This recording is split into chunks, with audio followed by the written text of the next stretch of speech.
What is up, challenge fans and viewers? I'm Double G. Last week, I did my first video podcast about the challenge season 37. I mentioned in that podcast that we're going to do generally weekly stuff, but my hope is that for these recaps, they'll be like 10 minutes or less, so really quick hitters. And then I've had people reach out to me. I want to bring back Larry, Caution. So there will be other challenge content in this feed and in this playlist. So let's actually talk about the first thing of the three things, the three most important things that I found on episode 2 of the challenge. The first one, Kells, big baller, great talent from the perspective of how he looks. He looks like he was meant to be a physical challenge beast. Kells comes from Too Hot to Handle. If you didn't see Too Hot to Handle season 1, the Kells was a very soft-spoken guy who, you know, the relationship stuff didn't necessarily work out for him, but he's perfect for this game, and he thought maybe he had a little bit more power than he actually did. So what happens is Fessy and Esther win the daily challenge, which makes them the agency.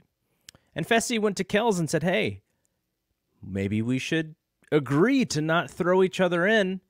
You do it for me, I'll do it for you. And Kells decided to tell Fessy, you know, you're coming at me here from a position of power, and I don't really like that. Rather than just agree with Fessy to make him happy and then move on. Rookie move, Kells. All the challenges, all the elimination challenges aren't going to be physical. And so, really big mistake by Kells here. All it did was make him even more of a target because he, of the rookies, seemed to be the spokesperson for the rookies. And so that already made him a target. The fact that he was deadlifting with 5 plates on each side also made him a target. And so when he didn't just agree with Fessy and go like, look, I'm not going to throw you in, you don't throw me in, I was mind-boggled. So what does Fessy do? Oh, we got a target. Kells, what does he do? Gets his boy Josh to be the instigator. Let's throw Kells in. Kells had some good rebuttals for Josh, but it didn't work, and he was the vote from the house. So he and Tracy were put in the elimination. So now the agency, Fessy and Esther, they decided to put in Emmy. If you remember Emmy, she was a little bit of the S-stir from last week, and she did really poorly in the daily challenge for this episode, and so she was a very easy person to throw in there. And then they decided, against Emmy, we're going to throw in Ed. Ed from season 1 of The Circle on Netflix. And Ed came into the house kind of as a little bit of I think he wants people to believe he's kind of a little bit of a goofy guy and not super smart. But in reality, I guess he's an engineer, so he considers himself a very smart guy, but he's trying to fly under the radar. Didn't matter. New guy, throw him in. And so Ed had to go heads up. Ed and Emmy against Kells and Tracy in the elimination. The elimination was not really physical. It was more a stamina and I guess a situation where if you got frustrated, it worked against you. So they basically had this system of magnets where they had to drop the magnets and pick up puzzle pieces, which were cubes, and only a couple sides of the cubes were magnetic. And so the way that they did this was they were on like this gate, and the woman was on the gate like this, and then the men had to make the gate go like that so they could drop the magnet and pick up the piece. Ed and Tracy, Ed and Emmy picked up all the pieces first. They put the puzzle together. Ed very quickly put it together. Kells and Tracy did not win. So we got to see Kells. They said goodbye. I think TJ used the take care again for the second week in a row, but I have a feeling Kells will be back. And you know who was most bothered here was Tori, because she had a little bit of crush on Kels. And who wouldn't? The guy looks like a beast. All right, so what is the second topic? The second thing you need to know about this episode 2, what Johnny Bananas called the love triangle of hell. So Johnny Bananas has a new podcast on The Ringer covering the challenge. This week he was with Juliet Littman. I'm a big fan of The Ringer. I'm a big fan of Bill Simmons. Johnny Bananas is the right guy to do a podcast if you want to get the most listeners. I think he's still kind of feeling his way through hosting a podcast. But, yeah, he called it the love triangle of hell. So we had Ashley.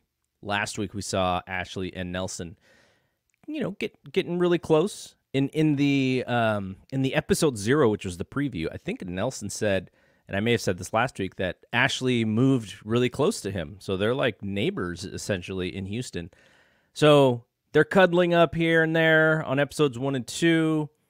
Ashley's kind of getting a little bit of a feeling for Nelson. She's kind of wondering, like, do I like him? I think I have a crush on him. And then she did the whole, oh, Jesus thing. And when she said, oh, Jesus, I thought Nelly is probably soon going to say, oh, Jesus as well. So at the party, they had a little party. They had actually 2 parties on this episode. The first one was in the backyard. The second one was in their made-up, little club. And Ashley was talking to Nelly, and he was like, whoa, Nelly. He didn't actually say that. He said, whoa, let's put the brakes on this. I like being free agent. You like being free agent. We are friends with benefits. We don't need to get caught up in this stuff. And I think he hurt Ashley's feelings. Now, Ashley believes that young Berna, who she continually called Bertha on this show, was kind of stepping in her territory. Nelly, big fan of Berna. Berna seemed to be a big fan of Nelly. Nelly says, I'm a free agent. I'm not connected. Me and Ashley are just friends. And Ashley, I'm sure there was some alcohol intake here going on. She got really upset and started acting crazy. She turned into Smashly very quickly. That's what we expected, right? This is what was going to happen. Anyways, once they started focusing on Ashley and Nelly, you knew something was going to happen.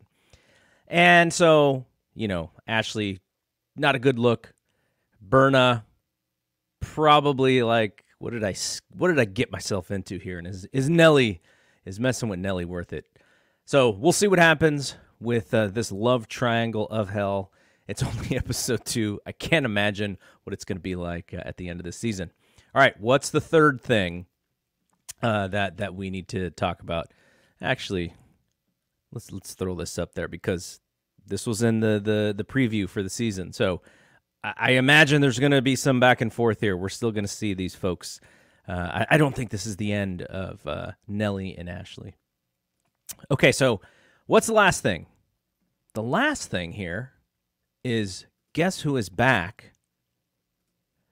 Amber B is back in the building. Amber B, who won with CT last year as a rookie, just not the most physical, imposing beast, comes from Big Brother, very smart, understands, connection being that from Big Brother, understands how to play that social game. So she's back, and the reason she's back is because Josh's partner, who I will call Love Island Lauren, was barely shown in episode 1. I think maybe there was one short clip of her smiling or something. And so when we hit the daily challenge for the second episode, she was a goner. TJ just said, I don't even remember what the words that he used, but, no clear definition of what happened. TJ just said she was gone. And that meant that Josh gets a new partner, and lo and behold, it is a person who won last season, Amber B, who is also Big Brother, Josh, Big Brother. So Josh was fired up, ecstatic. He was hopping up and down. And they didn't win the daily challenge, but what this does is it adds another possible person to the Big Bro Alliance, which we see as being fairly strong enough to grab Devin into the mix, though I don't know if I would believe that Devin is going to be there the whole season.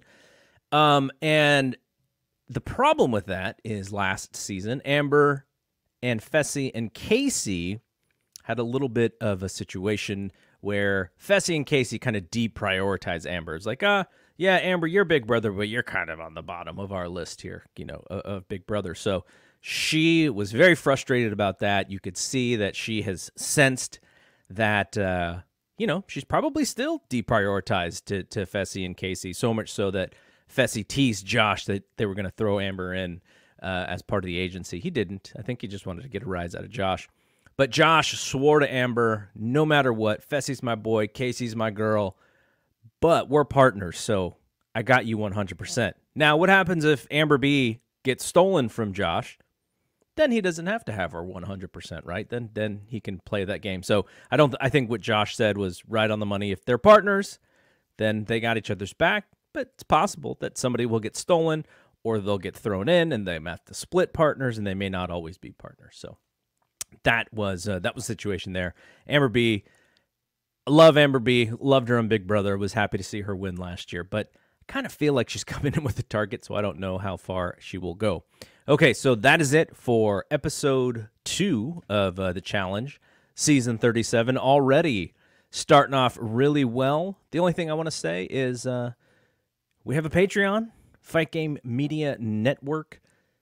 Most of you who are watching this may understand that this is mostly a pro wrestling, MMA, boxing channel, but I consider Fight Game, I consider the challenge part of Fight Game. It is part of combat sports. It is just as physical and as mentally taxing as everything else, even though it's a TV show, so I consider it. But anyways, check out our Patreon, patreon.com/Fight Game Media. It's a podcasting network. We'll also share some audio clips in this channel as well. If you're interested, go check out our feed. You can see all the videos, and so check that out. So that's it from here. I'm Double G. See you when we see you. Peace out.